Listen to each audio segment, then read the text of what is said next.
Siapa yang tidak kenal? Hyundai, merek mobil asal Korea Selatan.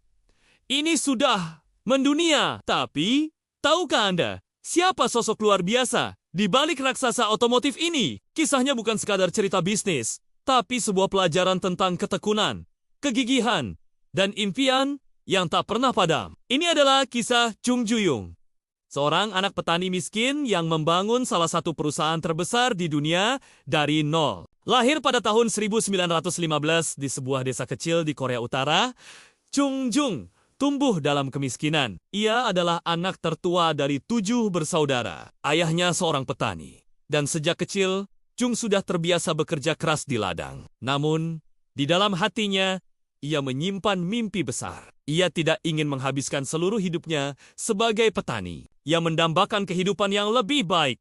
Dunia yang lebih luas dari desanya. Didorong oleh mimpinya, Chung mencoba melarikan diri dari rumah berkali-kali. Percobaan pertamanya adalah saat ia berusia 16 tahun, bersama seorang teman, ia berjalan kaki sejauh ratusan kilometer menuju kota besar, hanya untuk ditemukan oleh ayahnya dan dibawa pulang. Namun, semangatnya tidak pernah patah. Ia mencoba lagi dan lagi. Pada percobaan keempatnya, saat berusia 18 tahun, ia akhirnya berhasil mencapai Seoul. Di Seoul, hidup tidak langsung mudah.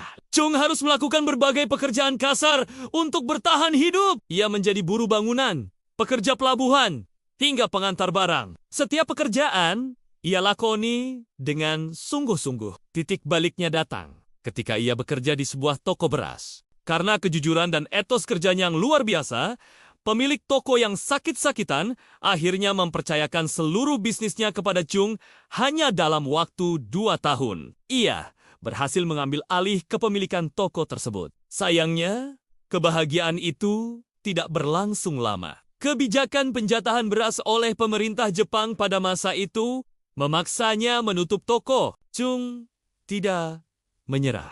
Dengan sedikit uang yang ia miliki, ia kembali ke desanya, merenung, dan merencanakan langkah selanjutnya. Pada tahun 1940, ia kembali ke Seoul dan membuka bengkel mobil bernama Ado Service. Bengkel kecil inilah yang menjadi cikal bakal dari kerajaan Hyundai. Bengkelnya berkembang pesat. Dalam 3 tahun, jumlah karyawannya meningkat dari 20 menjadi 70 orang. Namun lagi-lagi, tantangan datang. Pemerintah kolonial Jepang memaksa bengkelnya untuk bergabung dengan pabrik baja lokal. Sekali lagi, Chung kehilangan bisnis yang ia bangun dengan susah payah. Tapi baginya, setiap akhir adalah awal yang baru. Setelah Korea merdeka pada tahun 1945, Chung melihat peluang besar. Dengan pengalamannya di bidang otomotif dan konstruksi, pada tahun 1947, ia mendirikan Hyundai Engineering and Construction. Hyundai sendiri berarti modernitas atau zaman modern. Nama ini mencerminkan visinya untuk membangun Korea yang baru dan modern pasca perang. Perusahaan konstruksinya mendapatkan banyak proyek besar, termasuk membangun kembali infrastruktur Korea yang hancur akibat Perang Korea. Salah satu proyek paling legendaris adalah pembangunan jembatan Goryeo. Saat itu, inflasi meroket dan membuat proyek merugi besar. Banyak yang menyarankan untuk berhenti. Tapi, Chung menolak. Ia berkata, kehilangan uang tidak masalah. Yang penting jangan sampai kehilangan kepercayaan. Ia menyelesaikan jembatan itu, meskipun harus menanggung kerugian besar. Prinsip inilah yang membangun reputasi Hyundai sebagai perusahaan yang dapat diandalkan. Pada akhir tahun 1960, Chung Ju-young memutuskan untuk memasuki industri yang sama sekali baru baginya, pembuatan kapal.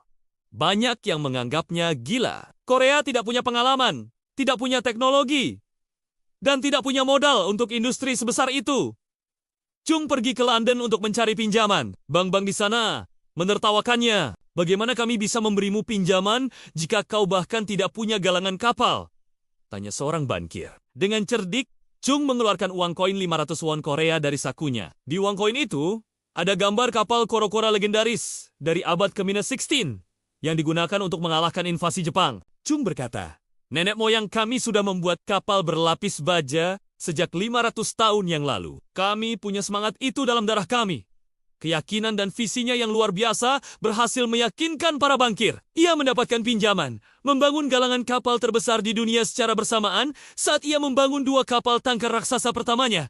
Sebuah pertaruhan yang luar biasa. Setelah sukses di konstruksi dan pembuatan kapal, barulah pada tahun 1967, Chung Jung mendirikan Hyundai Motor Company.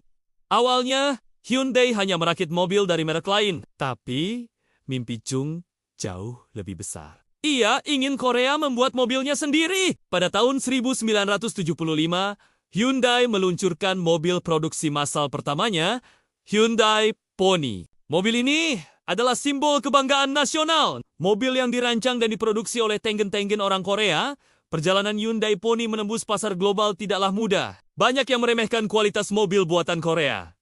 Tapi Chung, dengan semangat pantang menyerahnya, terus berinovasi. Ia membawa Hyundai masuk ke pasar Amerika Serikat pada tahun 1986 dengan model Excel yang menjadi mobil impor terlaris pada tahun pertamanya. Dari sana, Hyundai terus tumbuh, berinovasi, dan akhirnya menjadi salah satu produsen mobil terbesar dan paling dihormati di dunia. Kisah Chung Ruyang adalah bukti nyata bahwa tidak ada yang tidak mungkin. Dari seorang anak petani yang 4 kali kabur dari rumah, ia membangun sebuah kerajaan bisnis global. Filosofinya sederhana.